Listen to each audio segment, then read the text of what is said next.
જો આ હતા આપણા વઘારેલા પૌવાની રેસીપી. તમને કેવી લાગી? અને વિડીયો ગમે તો લાઈક શેર અને સબસ્ક્રાઈબર જરૂર કરજો. અને અમારા વિડીયો રોજ રોજ નવા આવે તો જોતા રહેજો.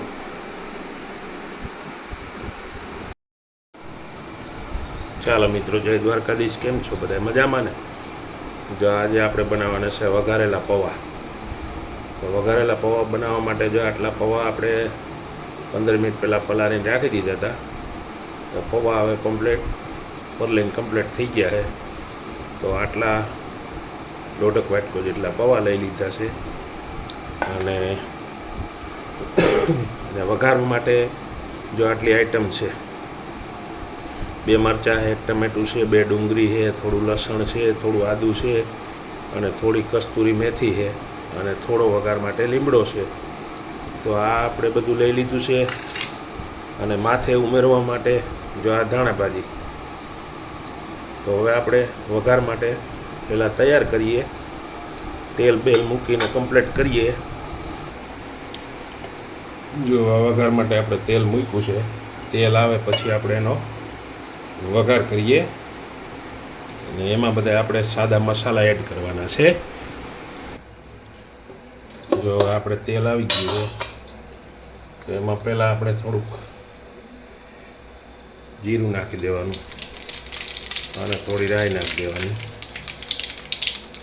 અને 1 ચમચી હિંગ નાખી દેવાની.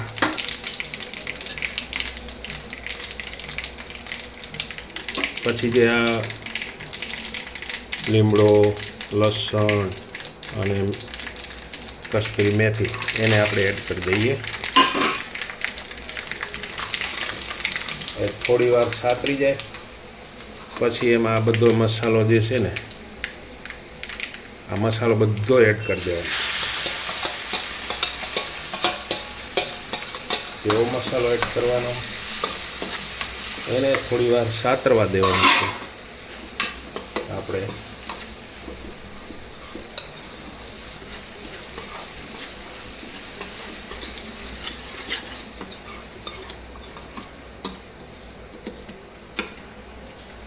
અને 5-10 મિનિટ આપણે પાકવા દેવાનો, એટલે ટૂંકમાં સાતરવા દેવાનો.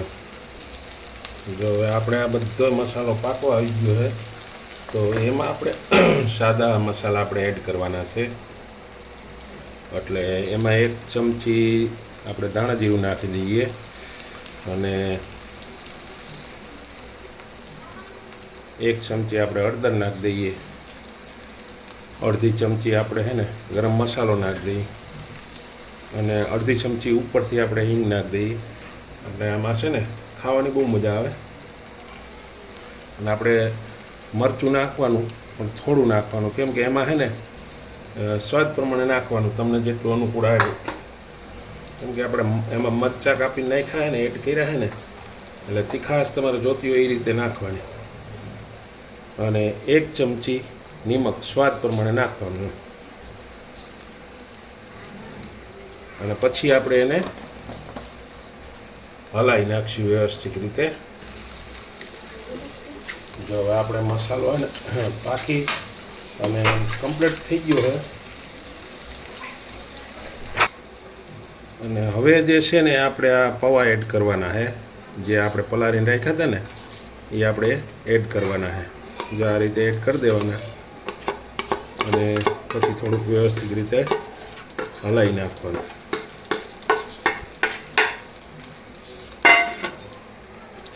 હવે એને આપણે મિક્સ કરી નાખીએ.